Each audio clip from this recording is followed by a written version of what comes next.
Meus amados, nós vamos então abrir a palavra de Deus para o nosso ensino e edificação nesta noite. E eu convido você para abrir então em Colossenses mais uma vez, agora Colossenses capítulo 3, e nós vamos fazer a leitura de 2 versículos. Hoje, diferentemente do que tenho pregado costumeiramente, porque o meu estilo de pregar é expositivamente, hoje eu não vou fazer um sermão expositivo, hoje eu vou fazer um sermão tópico. E é curioso que os estudiosos da homilética, alguns deles, verdadeiramente não gostam do sermão tópico. Isso levou talvez a maior autoridade viva atualmente em homilética, Dr. Haddon Robson, que é professor do seminário de Gordon, em Boston, Estados Unidos, disse que um pregador devia pregar um sermão tópico a cada 10 anos, e terminar de pregar e pedir perdão para Deus. Então eu estou nessa condição. Mas ele também chegou a dizer, por outro lado, que mesmo que você não esteja fazendo uma exposição, o seu sermão precisa ser bíblico nos pontos que aborda. Desta forma, mesmo sendo tópico, precisa ser expositivo, porque você não está expondo a sua ideia, você está expondo a palavra de Deus. Bom, então vamos ler 2 versículos. Primeiro, Colossenses 3, versículo 8. Está escrito o seguinte: agora, porém, despojai-vos igualmente de tudo isso: ira, indignação, maldade, maledicência, linguagem obscena do vosso falar. Chama a sua atenção para essa expressão, despojai-vos. Agora, versículo 12: revesti-vos, pois, como eleitos de Deus, santos e amados, de ternos afetos de misericórdia, de bondade, de humildade, de mansidão e de longanimidade. Então eu gostaria que você frisasse essa expressão, revesti-vos. Então hoje, na minha mensagem tópica, eu vou me prender a essas 2 palavras: despojai-vos e revesti-vos. Você tira um, bota outro. É como uma roupa. Você tira uma roupa suja e bota uma roupa limpa. Você tira aquilo que nós chamaríamos de um pecado, de um hábito, de uma atitude, de uma postura errada, e você adota uma outra atitude, uma outra postura, um outro comportamento correto. Então, o que é que nós precisamos deixar de ser e o que nós precisamos ser? Em outras palavras, nós estamos diante de um texto que exige de nós uma espécie de balanço, de avaliação. Como aqueles comércios mais antigos que fechava para balanço. Tem hora que você precisa fazer isso. Já dizia o pensador grego Platão, que a vida sem reflexão não é digna de ser vivida. A gente não pode ir levando a vida, empurrando a vida. Precisa parar, avaliar. O que eu estou fazendo está certo? A minha atitude é boa? A maneira como eu falo é adequada? A maneira como eu ajo é certa? A maneira como eu reajo abençoa as pessoas? A maneira como estou conduzindo a minha vida, está certo isso? Tem coisas que você precisa ter coragem de tirar, de despojar, de arrancar de você. E tem outras coisas que você precisa incorporar na sua vida, adotar na sua vida, acrescentar à sua agenda. Então, a vida cristã é constantemente uma ação de despojar e de revestir, de despojar, de revestir, de despojar e de revestir. A pergunta hoje é essa: o que é que eu devo tirar da minha vida? A outra questão é: o que é que eu devo acrescentar à minha vida? Então, para não ter nenhum desequilíbrio, eu vou mencionar 6 coisas que nós devemos despojar. Como roupa suja, você tira e bota no canto. E depois nós colocaremos 6 coisas que nós devemos vestir, nos revestir e agregar à nossa vida.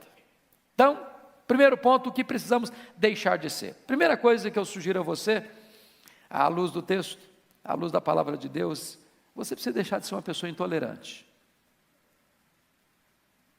Você conhece gente intolerante? Já viu alguma? Já se olhou no espelho?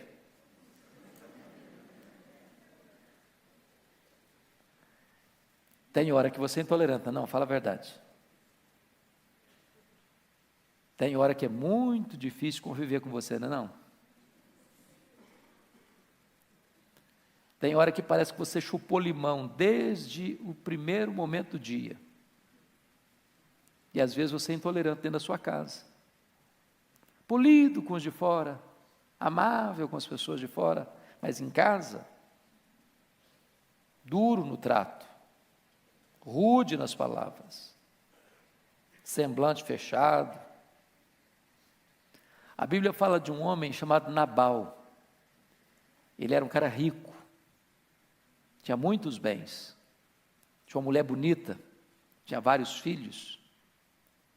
Mas a Bíblia diz que ele era duro no trato e ninguém podia falar com ele. Abria a boca, criava dificuldade. Há pessoas que são assim. Elas criam dificuldade onde chegam. Abrem a boca, em vez de resolver problema, criam mais problema.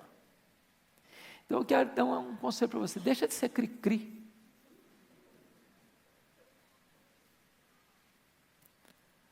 O maior gesto que você pode ter para ser maduro é ser parecido com Jesus.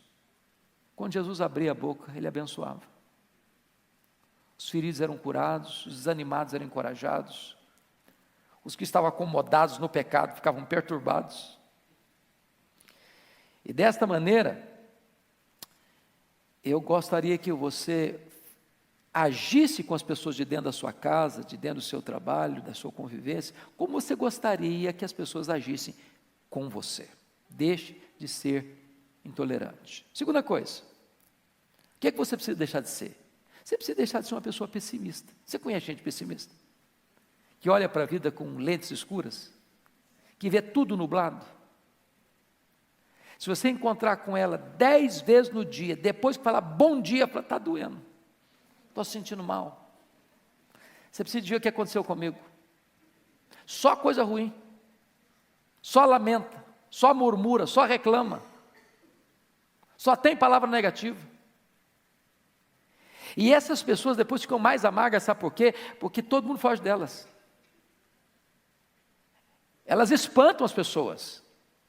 Porque você tem que tomar um sorrisal antes de começar a conversar, porque sabe que vai ter problema.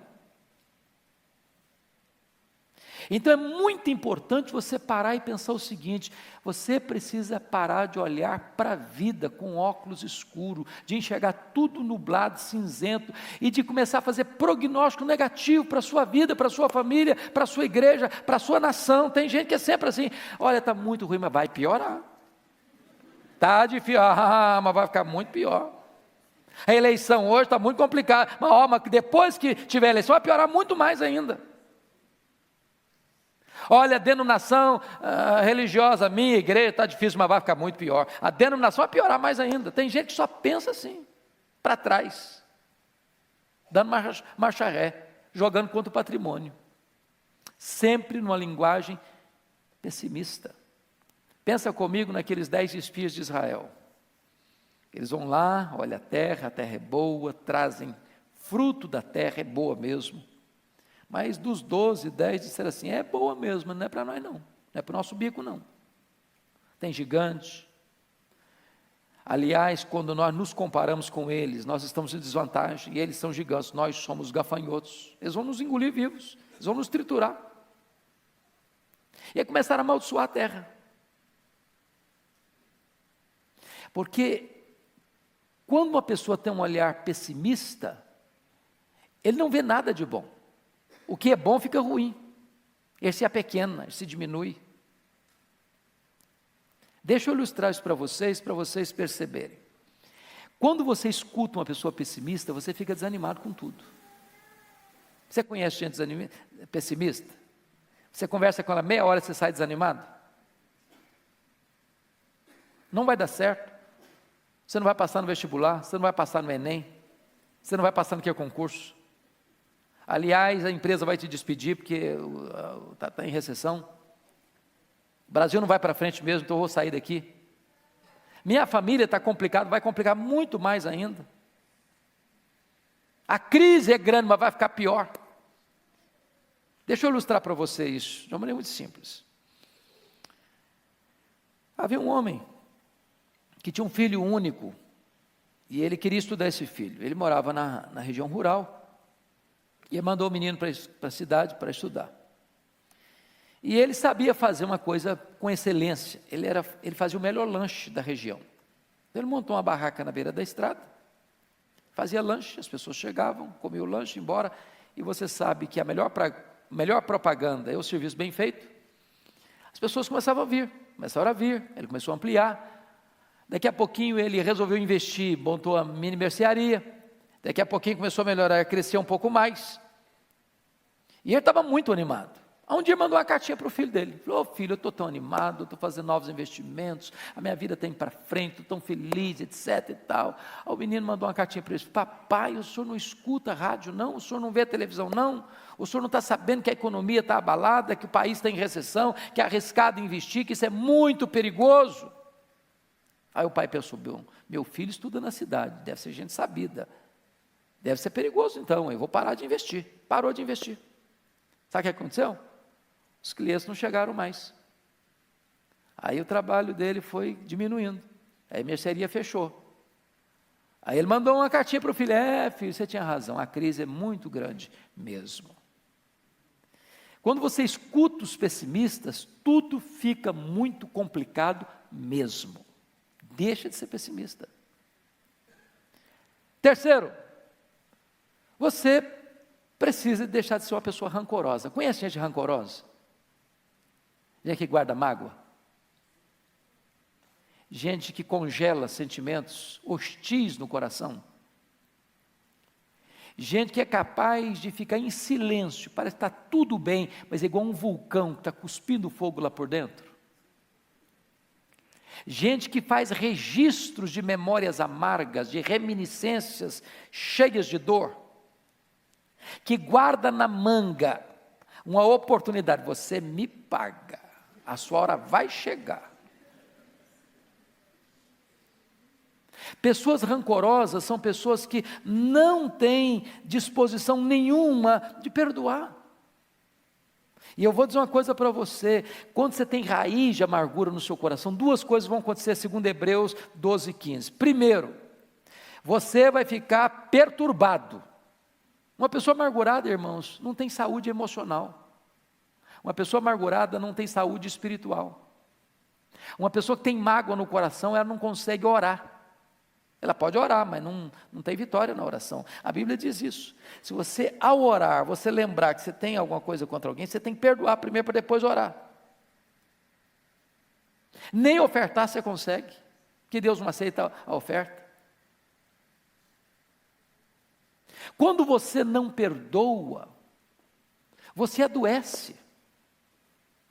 Porque a mágoa, ela é muito curiosa. Você pensa que você está machucando a outra pessoa, você está machucando a você mesmo. Você está laborando contra você mesmo. Você está destruindo a você mesmo. Você está bebendo um copo de veneno pensando que o outro é quem vai morrer. Então a pessoa rancorosa, ela não vive uma vida plena, uma vida abundante. E a segunda coisa, para quem fica amargurado, é que ela contamina as pessoas. Ela azeda o ambiente. Ela fermenta a convivência dela. Eu não sei se você tem alguma pendência de relacionamento. Dentro de casa, no trabalho, na escola, com parentes, com vizinhos. Porque nós não vivemos blindados, não é verdade? Nós decepcionamos as pessoas nos decepcionam. E a única maneira de você viver uma vida cristã saudável, uma vida familiar saudável, uma convivência saudável, é você zerando a conta, é você perdoando, é você colocando aquilo que foi feito contra você, impensadamente ou planejadamente, seja um delito culposo ou seja um delito doloso, É perdoando. O perdão liberta, o perdão cura, o perdão asepsia na sua alma, é uma faxina na sua mente, é uma alforria no seu coração. Quando você perdoa, Deus limpa o seu coração e a sua vida fica leve. Então deixe de ser uma pessoa rancorosa. Quarto lugar, o que é que eu preciso deixar de ser? Eu preciso deixar de ser uma pessoa hipersensível. Você conhece gente hipersensível? Assim, bem melindroso mesmo, igual cristal. Gente que você precisa pisar em ovos para conversar. Você precisa medir com muita precisão suas palavras, porque a pessoa se melindra por qualquer coisa. Deixa eu dizer uma coisa para você, hipersensibilidade tem outro nome, chama-se orgulho. Orgulho. Tem crente hipersensível. Tem crente que qualquer coisinha diz, eu vou sair da igreja. Também não ponho os pés mais lá. Também não faço mais nada na igreja, porque eu fui fazer alguma coisa e me criticaram. E quem disse para você que ao fazer as coisas boas você não vai ser criticado? E quem disse para você que por estar fazendo as coisas certas você não vai ter oposição? E quem disse para você, pelo fato de você estar vivendo uma vida de santidade, você não vai enfrentar resistência? Deixa de ser hipersensível. Quer um exemplo? Vocês se lembram por que é que o rei Saul se desequilibrou emocionalmente? O que levou Saul à loucura? Uma música. Tem música que ajuda, tem música que enlouquece. Tem muita música que enlouquece, não é verdade, gente? Tem hora que eu fico pensando, tem dia que eu escuto uns negócios assim, eu falei, mas não é possível que isso aí é música, porque é uma loucura. Mas houve uma música que ficou lá na parada de sucesso mais de uma semana, a música, e a música era essa: Saul matou os seus milhares, Davi matou os seus 10 milhares. Essa música adoeceu o coração do Saul. Por quê? Despertou nele uma hipersensibilidade. Puxa vida, tem gente que está sendo mais honrada do que eu, e eu sou o rei. Você conhece gente que fica constrangida quando o outro é mais honrado que ele? Quando ele queria ter recebido os lauréis, os louros, os aplausos, e é o outro que recebe? Você sabia que nós temos mais facilidade de chorar com os que choram do que nos alegrarmos com os que se alegram? Porque nós somos hipersensíveis, nós somos vaidosos, soberbos, orgulhosos e queremos tudo para nós, e quando o outro é honrado, nós nos sentimos machucados por dentro, feridos, por causa da nossa hipersensibilidade.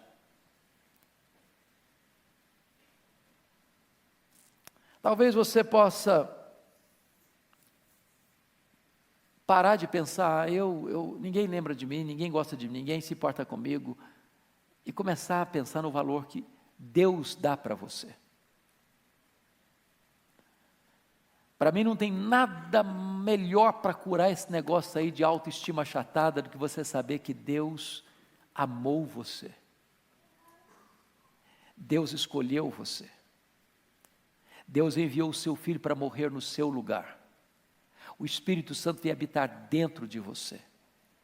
Você faz parte da família de Deus, você é herdeiro de Deus. Seu nome está escrito no livro da vida.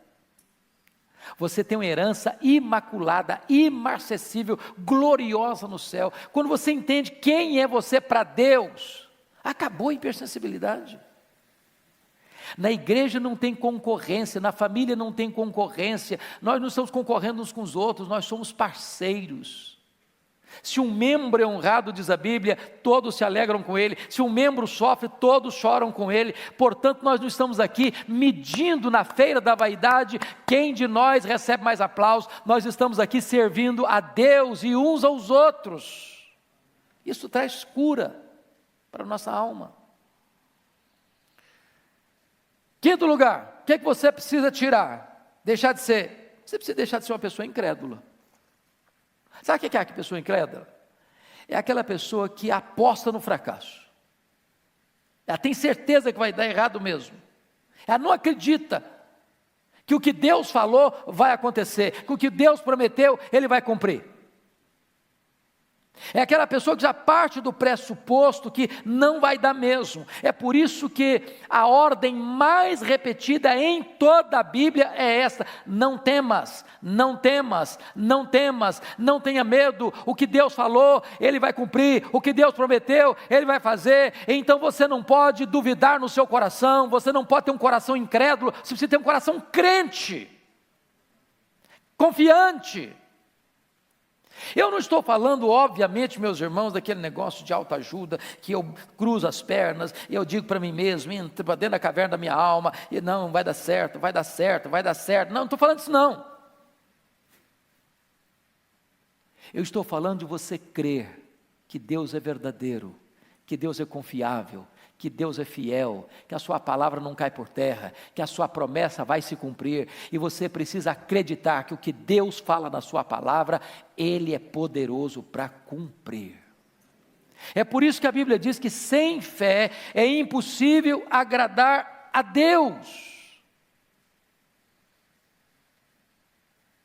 O que é que você precisa começar a crer de novo? Não acredita mais, tem que não acredita mais, na vida, no casamento, na família, na igreja, nas promessas. É preciso reavivar a fé. Para reavivar a fé, você precisa da palavra de Deus. Porque a fé não vem pelo milagre, a fé vem pelo ouvir e ouvir a palavra de Deus. Último lugar, sexto lugar. O que é que você precisa deixar de ser? Você precisa tirar, despojar. Você precisa deixar de ser uma pessoa descomprometida com Deus e com a sua igreja. Desculpa da expressão, deixa de ser um crente fajuta, meia boca. Você conhece crente que é turista? Pastor John, lá da igreja da Coreia, esteve aqui, eu achei bonito o que ele falou. Ele disse que na igreja lá da Coreia, ele tem 4 fases de discipulado. Fase D, fase C, fase B, fase A. A primeira fase, a fase D, é aquele crente que vai à igreja de vez em quando. De vez em quando. Eu conheço crentes que vão à igreja no Natal, depois no batizado, ou no batismo de alguém, amigo, depois na Páscoa, no Dia das Mães, e está muito bom. Então a fase D é para esse camarada que vem, é um turista. A fase C é daquele camarada que vai para a igreja, até vai nos cultos, ele vai até nas reuniões de oração, mas não é comprometido. Ele vai, assenta, escuta e vai embora. Ele não lê Bíblia, ele não ora, ele é um frequentador de igreja, um esquentador de banco. A fase B é daquela pessoa que é assídua, que está presente, que lê sua Bíblia, que faz oração, que participa da reunião de oração, mas também não tem ministério na igreja. Ele não ensina ninguém, ele não discipula ninguém, ele não ajuda ninguém, ele não visita ninguém, ele não vai orar com ninguém, ele não se interessa em trazer ninguém. É ele, a vida é ele, eu estou me cuidando bem, mas que os outros se virem. A fase A é aquela pessoa que está presente e que se prepara, e que instrui, e que aconselha, e que visita, e que ora, e que socorre, e que abençoa, e que contribui. É aquela pessoa engajada e envolvida. É preciso que você se comprometa. Quer ver outra coisa? Precisa deixar de ser um crente fiscal da vida alheia. Conhece crente assim? Ele não cuida dele, mas cuida dos outros. O fiscal da vida alheia é aquele camarada que ele não tem coragem de enfrentar ele mesmo, aí transfere os seus erros para o outro e confronta no outro o que ele não sabe enfrentar nele mesmo, ou que não quer enfrentar nele mesmo. Ele é capaz de ver um cisco no seu olho, não ver uma trave que está no dele. Ele se incomoda com pequenas coisas na sua vida, mas ele não enxerga os grandes problemas da sua própria vida. Outra coisa, é preciso deixar de ser um crente analfabeto da Bíblia. Sabe o que é um crente analfabeto da Bíblia? Eu não estou falando do neófito não, gente. O neófito tem todo o direito, não. O neófito é aquela pessoa que nasceu agora, crente começou agora. Mas tem crente de 20 anos da igreja, fala, meus irmãos, vamos abrir, igual brincando de ontem, vamos abrir em Ruth. Aí o cara começa a ler lá, quase perto de Apocalipse. Ruth, cadê Ruth? Cadê? Eu acho que não tem Ruth na minha Bíblia, não. Mas não é possível, você tem 20 anos de igreja. Está no beabá ainda. Não saiu do ABC. Ele pode escutar a maior heresia do mundo, ele bate pau. Ele não consegue saber que uma coisa é outra, distinguir uma coisa de outra. Ele come na mão dos outros. Ele não é bereano. Ele não sabe ouvir e filtrar o que ouviu à luz da Bíblia. É preciso deixar de ser um crente analfabeto da Bíblia. Mais ainda, é preciso deixar de ser um crente carnal. Sabe o que é crente carnal?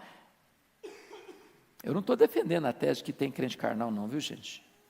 Que tem uma teologia errada, furada, que foi ensinado na década de 80, 90, que ensinava a seguinte coisa: existem 3 tipos de pessoas: o homem natural, o crente carnal e o crente espiritual. Então o homem natural é o homem que não é salvo, certo? Não é regenerado. Aí o crente carnal é aquele crente que ele aceitou a Cristo apenas como seu Salvador, mas não o recebeu ainda como seu Senhor. Quem está na cadeirinha do trono da vida dele não é Jesus, é o eu. Quem manda é o eu, não Jesus. Mas está salvo, vai para o céu. Isso não tem na Bíblia não. Não tem na Bíblia não. Ou Jesus é o Senhor da sua vida, ou Ele não é o seu Salvador.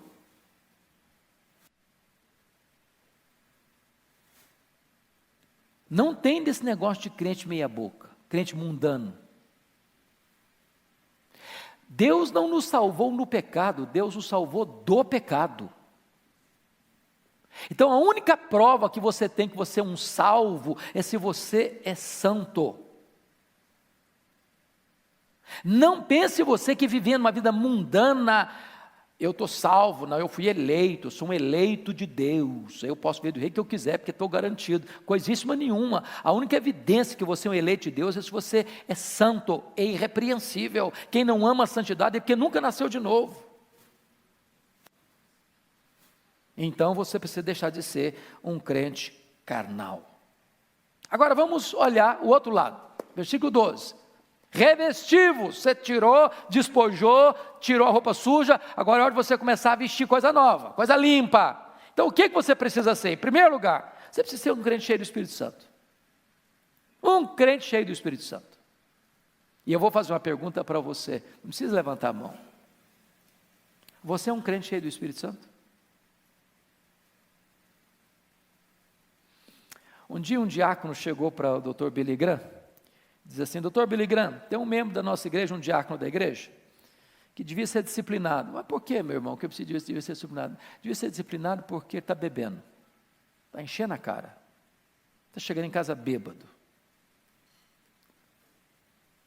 Aí o Dr. Billy Graham disse: é verdade, mas deixa eu fazer uma perguntinha, você está cheio do Espírito Santo? Ah, pastor, quer dizer, cheio do Espírito Santo? Estou não.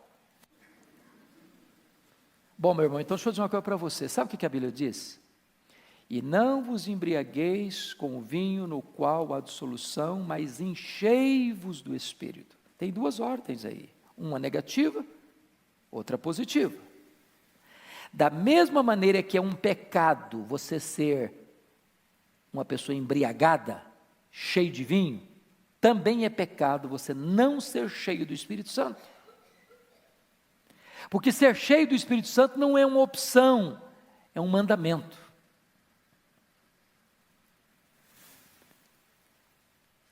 Portanto, não ser cheio do Espírito Santo é pecado. É uma ordem. Tem crente que ora, Senhor, eu quero ser cheio do Espírito, me enche do Espírito Santo, me enche do Espírito Santo, me enche do Espírito Santo. Deus diz, mas seja cheio, eu já estou mandando você ser cheio há muito tempo.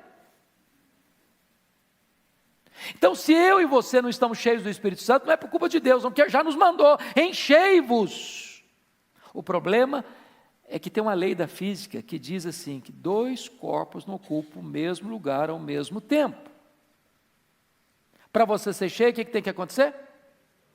Você tem que esvaziar. De repente você está querendo ser cheio, mas está entupido de outras coisas. É preciso ser cheio do Espírito Santo. Como é que eu sei que eu sou uma pessoa cheia do Espírito Santo? A Bíblia diz. Revela-se na língua. Você adora a Deus. Você tem comunhão com seu irmão. Você é grato. Você é humilde para servir. Você trata bem, se é casado, seu marido, sua mulher, seus filhos, seus pais, seu patrão, seus empregados. Ah, pastor, eu sou um homem cheio do Espírito Santo, mas eu quebro o pau com as pessoas. E aí? Você é cheio do Espírito Santo quando seus relacionamentos demonstram isso com Deus e com o seu próximo. Cheios do Espírito Santo. Então nós precisamos ser cheios do Espírito Santo. Você está cheio? Segunda coisa que nós devemos ser: uma pessoa alegre. Alegria também não é opção não. A Bíblia diz assim: alegrai-vos sempre no Senhor. Outra vez digo, alegrai-vos. Agora, pense comigo. Você conhece crente triste? Crente cara comprida? Crente ranzinza? Mal-humorado? Cara feia? Sisudo? Não dá um sorriso por nada na vida?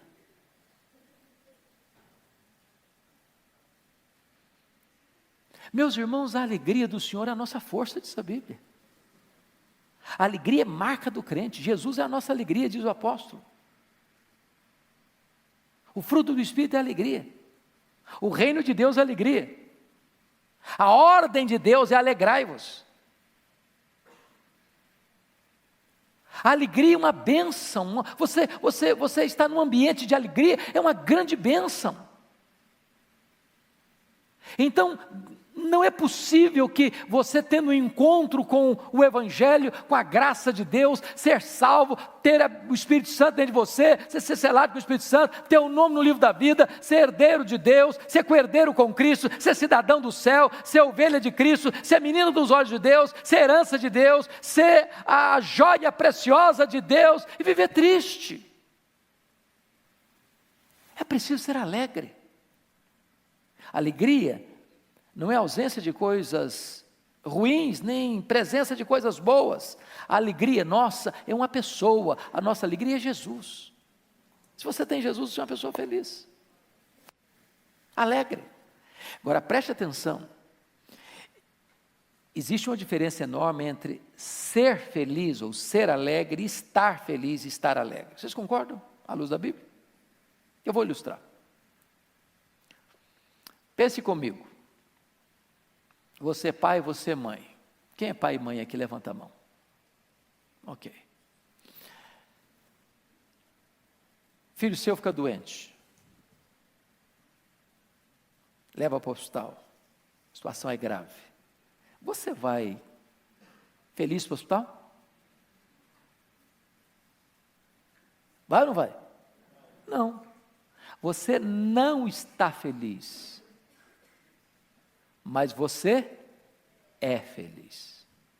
O estar é circunstancial, o ser é essência, é o permanente, é a realidade existencial.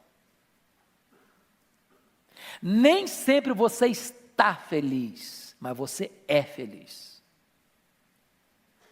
A pessoa que depende de circunstância, ela está feliz, está lá numa festa, está feliz, volta para casa, bota a cabeça no travesseiro, está desesperado, está um vazio na alma.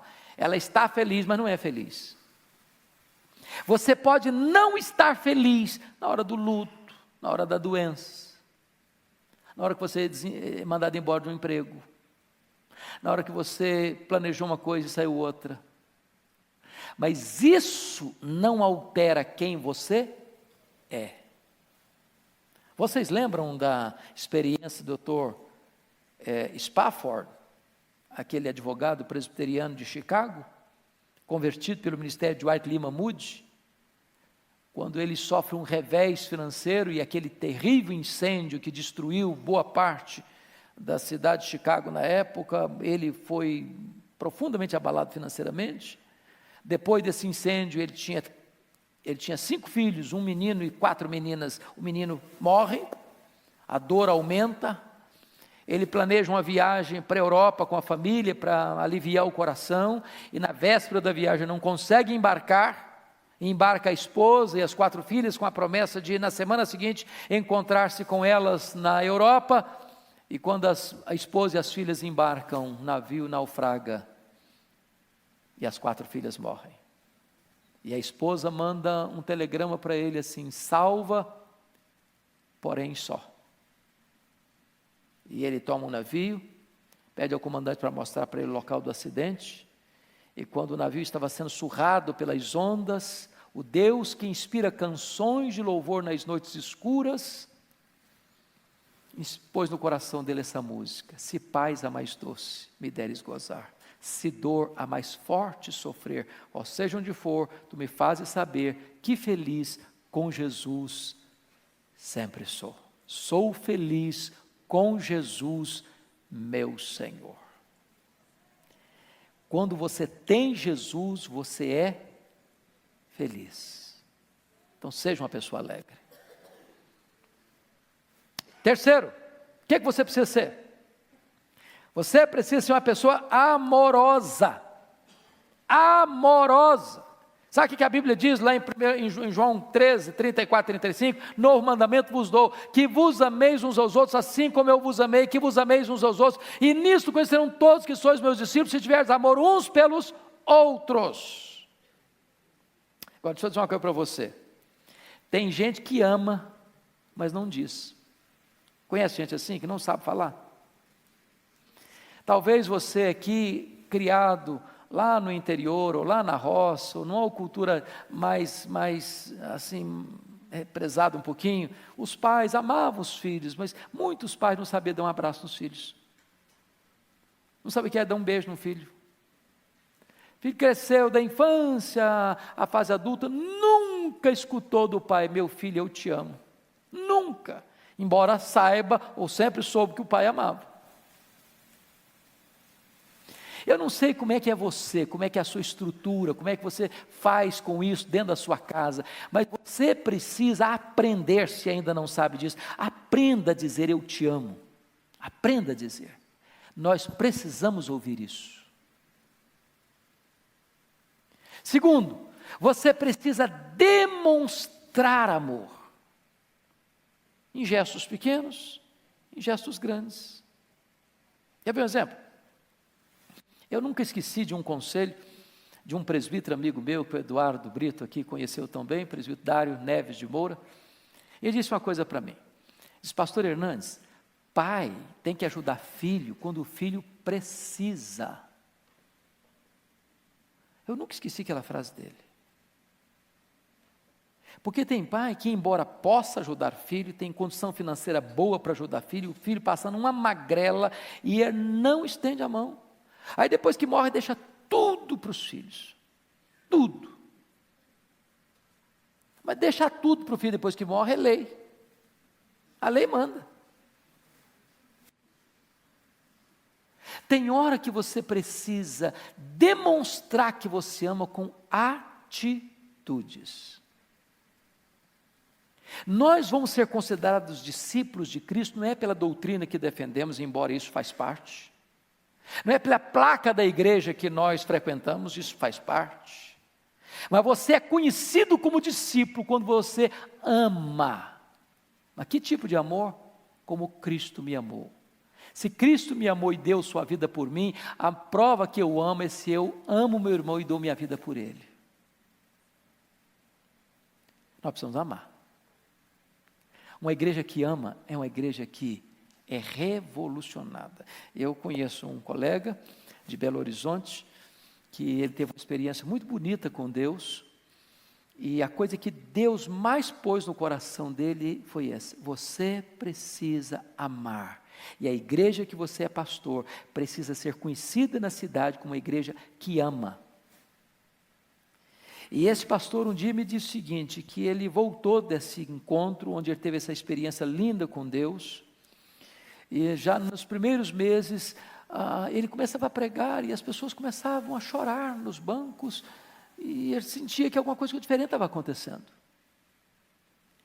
Ele começou a perceber que a postura dele tinha mudado automaticamente, uma coisa assim linda, que Deus foi tratando, Deus foi transbordando o coração dele, os gestos deles mudaram. Um dia ele estava fazendo barba, e preparando para ir para a igreja, a menininha dele de 5 anos se aproxima lá e ficou olhando para ele, fazendo a barba, disse: papai, sim filha, o senhor está tão legal.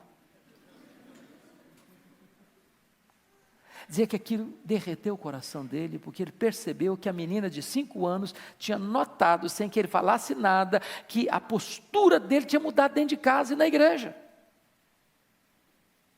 A pessoa que entrar por aquela porta, ela precisa sentir algo tão sublime na pessoa que chega, que dá um abraço, que aperta a mão, que dá um sorriso. Ela precisa sentir que ela é bem-vinda, que ela é amada, que ela é querida, que ela é preciosa. Eu fui a Quacisabanto, onde aconteceu um grande avivamento na África do Sul. A coisa que mais me marcou lá foi amor. As pessoas olhavam para você quase que querendo adivinhar o que você precisa, que eu quero servir você, eu quero atender você, eu quero atender a sua necessidade, eu amo você, você é importante, que bom que você está aqui, a sua vida, a sua presença aqui é uma bênção para nós. E quando uma pessoa chega na igreja e vê um ambiente desse, quando a pessoa chega numa casa, numa família e vê um ambiente desse, isso traz cura para a alma, isso traz restauração para a vida. Nós precisamos aprender a amar. Quarto lugar, o que eu e você precisamos ser? Uma pessoa generosa. Oh, meus irmãos, que bênção que é ser uma pessoa generosa. Sabe o que a Bíblia diz? A alma generosa prosperará.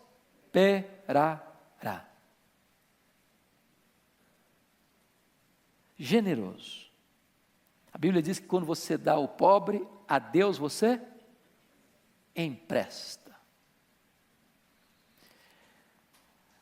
Qual o maior problema que você e eu temos para sermos generosos? A síndrome de dono. Se eu acho que o que está na minha mão é meu, eu quero para mim, para o meu deleite.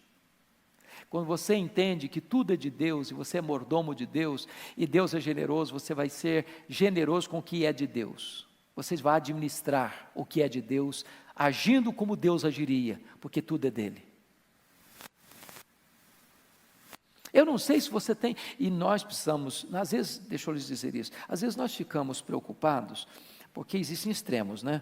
Existe hoje as pessoas que estimulam as pessoas a dar, porque elas é que querem receber. É a teologia da prosperidade. Você dá para a igreja, você vai receber 10 vezes mais. Então, isso que dá para a igreja, dá para o pastor. E o pastor embolsa, e a igreja é uma empresa, e ele é o dono dessa empresa, e aí você tem megas empresários religiosos. E aí a gente quer fugir desse extremo. Mas nós precisamos entender uma coisa, o princípio bíblico é correto, a motivação precisa ser santa. Mas quando você semeia, você colhe.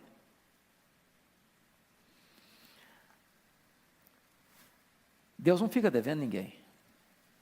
Então comece a ser generoso. Alguém diz o seguinte: pastor, mas eu não tenho nada para dar, não. Eu sou muito pobre, o que eu ganho não dá nem bem direito para mim. Deixa eu dizer uma coisa para você: ninguém é tão pobre que não possa dar, e ninguém é tão rico que não possa receber.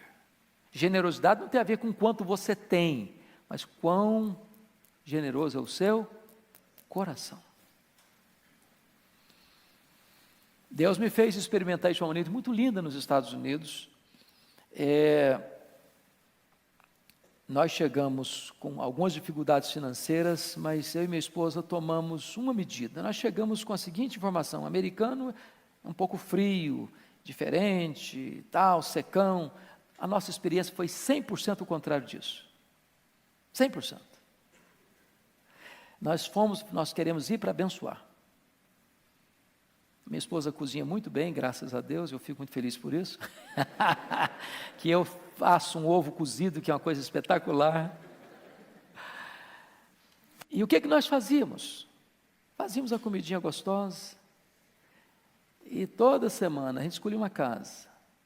Aí batíamos na porta, nós viemos trazer uma comida para vocês. Deus abençoe, então voltar para casa. Outra semana, outra família. Outra semana, outra família. Começamos a descobrir que tinha velhinhos lá, cujos filhos moravam na cidade, tinha mais de ano que não ia lá ver os pais. Quando os velhinhos recebiam aquele prato de comida e um sorriso nos lábios, eles começavam a chorar. A chorar. Estava vindo embora, tinha que vender meu carro, que era velho, e estava avaliado num valor de 3.500. O pastor, meu vizinho, falou: rapaz, eu só tenho 2.000, eu não tenho mais, mas eu preciso do seu carro. Na hora Deus falou: entrega o carro para ele. Pode entregar o carro para ele. O 1.500 do outro é generosidade. Aí eu falei: tá bom, pastor, o senhor fica com o carro pelos 2.000, não tem problema não. E eu estava vindo. Aí fui olhar um presente para o meu sogro, $300. Tá bom, vamos lá comprar o presente.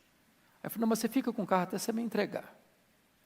E eu fiquei tão impressionado com aquilo que nós cuidávamos de uma escola que os meninos estudavam, e a minha esposa foi lá concluir esse trabalho, nós já estávamos com tudo pronto, as malas feitas, a casa já fechada praticamente.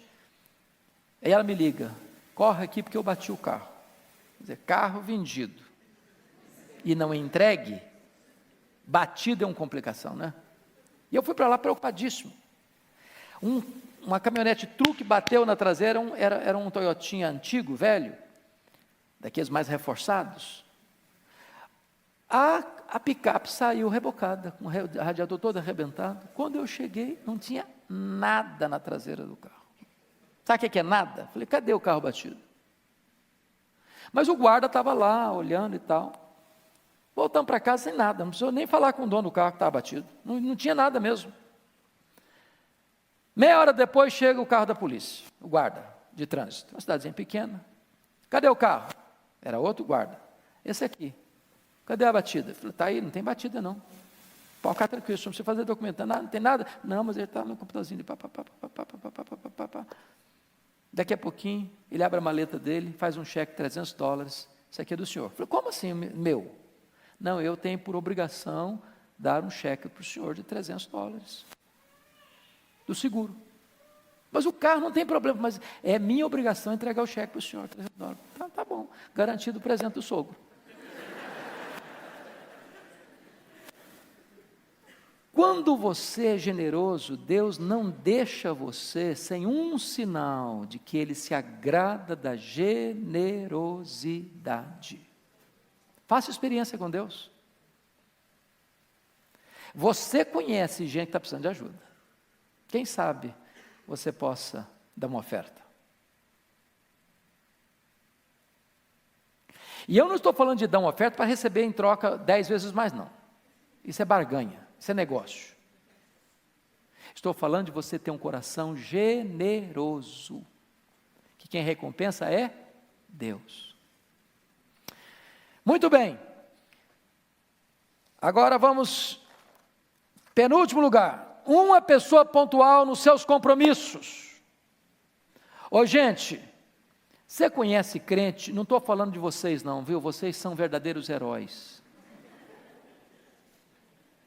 Da minha casa aqui na igreja, no domingo eu gasto 10, 15 minutos mais tardar, tem segunda que eu gasto 1h e 15. Então, se existe uma cidade que não dá para cobrar muito pontualidade, São Paulo é uma. Mas tem crente que chega sistematicamente na igreja dele atrasado. É hábito chegar atrasado, mas não chega atrasado no aeroporto, mas não chega atrasado na rodoviária, mas não chega atrasado no emprego, senão vai mandar embora. Mas Deus, né? Para Deus qualquer coisa serve. Hoje, gente, a gente precisa aprender a ser pontual. Pontual na escola, pontual nos compromissos, responsável com aquilo que a gente assume. Não ser corpo mole, não ser preguiçoso. Cumprir com as obrigações, cumprir com os deveres. Palavra empenhada vale mais que um contrato. Nós precisamos resgatar a credibilidade da nossa palavra, dos nossos compromissos. Sermos pontuais na igreja.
A não ser que vocês, como eu, tem dia que você sai de trabalho, eu sei que vocês, eu dou graças a Deus.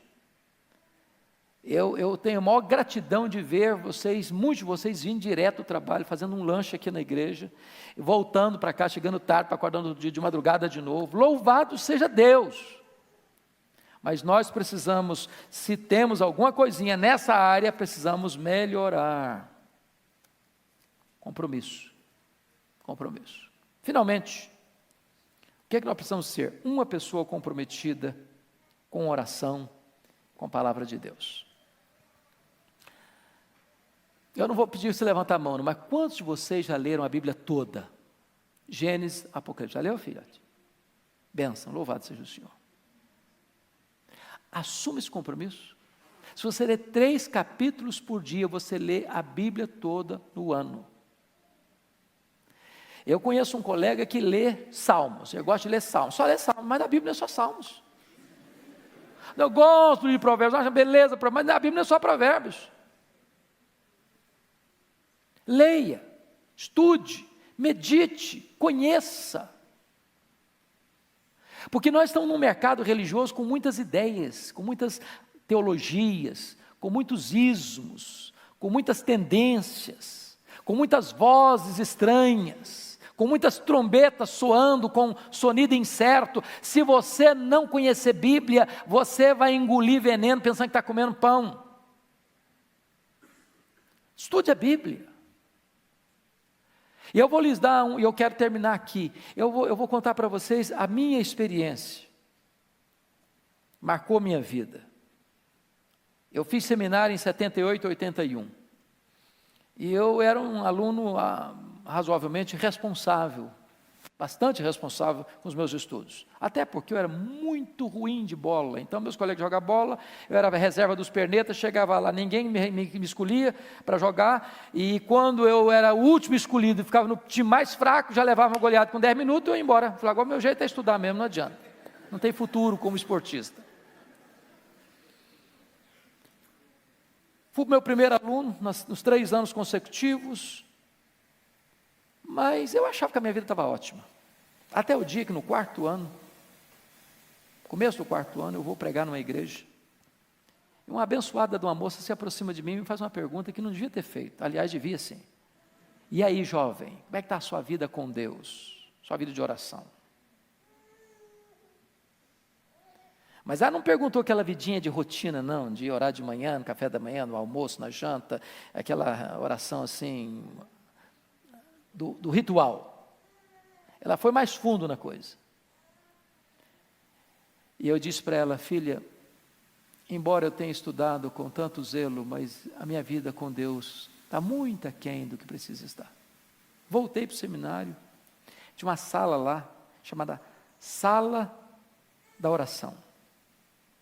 Tinha um sofá, tinha uma cadeira e mais nada. Eu peguei minha Bíblia, botei debaixo do braço, sozinho para lá. Me ajoelhei, li a Bíblia 15 minutos, orei 15 minutos. No dia seguinte, peguei minha Bíblia e fui para lá. Primeira semana, sozinho. Na segunda semana, aquilo já era um deleite para a minha alma. Aquelas lutas internas, às vezes, foram sendo completamente vencidas automaticamente. Na terceira semana, alguém olhou, me viu entrando na sala. Posso entrar com você? Claro. Outro, posso ir também? Claro. No outro dia, outro, posso ir também? Claro. E um grupo de moços começaram a buscar a Deus, clamar ao Senhor, para Deus restaurar a vida, para Deus trazer avivamento. O coração foi se aquecendo. Daqui a pouquinho, colegas batiam na porta do meu quarto. Posso entrar falar um pouquinho com você? Abri o coração, estou precisando de ajuda. Orava por ele, Deus aquecia o coração. Nós precisamos ter o nosso momento a sós com Deus. Tem luta na sua vida que você não vai vencer no braço, você vai vencer de joelhos. Você precisa amar a Deus, amar a palavra de Deus. Esse livro precisa ser vivo na sua mão. Seu coração precisa ser aquecido de novo. Você precisa ler o seu coração palpitar. E às vezes você corre o risco de se tornar um religioso profissional. Um pastor me disse há poucos dias, com lágrimas nos olhos: pastor Hernandes, eu me tornei um profissional de fazer sermão, mas isso não tem nada a ver comigo mais, isso não mexe mais comigo. O que é que nós precisamos fazer? Pedir que Deus produza amor no nosso coração, pela palavra, pela oração. Que Deus nos ajude a tirar o que precisa ser tirado e a colocar o que precisa ser colocado na nossa vida.